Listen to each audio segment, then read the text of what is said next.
I didn't get invited to sleepovers because I had a snoring problem as a kid. It's gotten better, though. What is up, Netflix fans? Welcome back to my channel. So tomorrow, there's a brand new original movie that drops. It's called The Sleepover. Are you excited? Do you have sleepovers? Okay, let's talk about it. So over one wild night, two siblings learn their overprotective mom is a highly trained former thief abducted for one last job, and only they can save her. Now, first of all, before I get into my thoughts, I want to start here, right? If you are a younger audience member or you're a parent with kids, I think this movie is genuinely going to work for some. My generation grew up with something like Spy Kids. I would say the next generation, something like The Game Plan. Heck, you have movies like My Spy that come out and really resonate with the fan base. And even though I was really hesitant for My Spy earlier this year, I actually found some enjoyment within that film. A lot of it has to do with Dave Bautista. Okay, this isn't a review for that.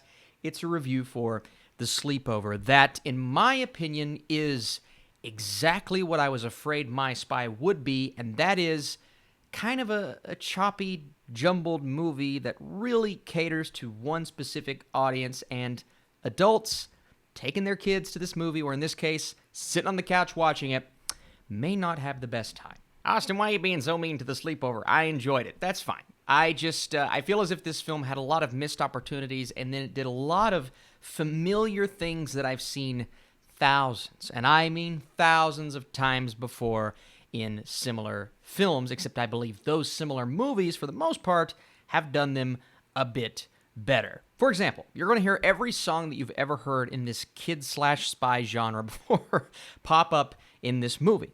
And if you don't hear that specific song, you're going to hear a variation of that song or a cover of that song. There are so many montages throughout this film that you've seen. I mean, how many times have we seen, I don't know, a kid playing an instrument? In this case, you have someone playing the violin. And while that music is playing, we cut to some footage of a very interestingly filmed action scene happening in the background. Now, a movie like Anchorman, we see a montage in there, but that's clearly a satirical take on the scene that you've seen 1,000 times before. So we get all of these different moments that you see in all of these other movies. Finding a really cool vehicle, driving it for the first time, so you have all of those tropes of the hijinks that they get themselves into. The one clueless guy who's always trying to crack jokes at the worst times. It's like, dude, your life is at stake, you're about to die, and he's sitting here spouting out one-liners. It is a family movie, so again, I think it doesn't take itself too seriously, therefore it can get away with some elements like this, but that doesn't mean I can forgive it for being just not very well filmed and not very well edited together. The movie feels jumpy. It also feels like, going back to My Spy, that one scene that I saw in My Spy at the beginning where I said to myself, it feels like adults writing dialogue for kids when they don't really know how kids talk to each other, except we get that throughout the entire first act when the kids are in school or when they're interacting with their peers. It's not how kids talk to each other. Again, it's a family movie, so you have to refrain from certain things they would actually say, but even then, it feels a bit robotic, and I'm not even going to blame the kid actors here. I'm going to blame the script.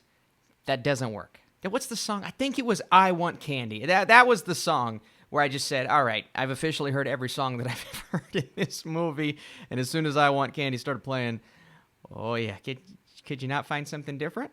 The cast isn't the worst. A couple of younger actors that maybe didn't have the best line delivery at times, but you can tell they're kind of just now starting out, so that's forgivable.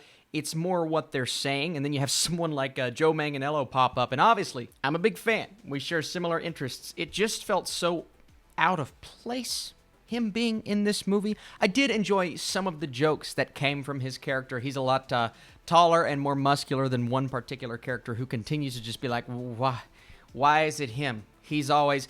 But there's also something that happens with one particular adult dynamic in the third act that I saw coming from a mile away. I saw it when that character first showed up in the first scene, and I said, all right, we could have, again, done something different. It's just a very familiar movie for me, and that doesn't mean, again, it doesn't mean families will not enjoy it, but I'm deconstructing this in my head and just thinking of all of these different tropes and cliches and how easy it probably was to write this script and how much time was not spent on finding different songs. Again, soundtrack.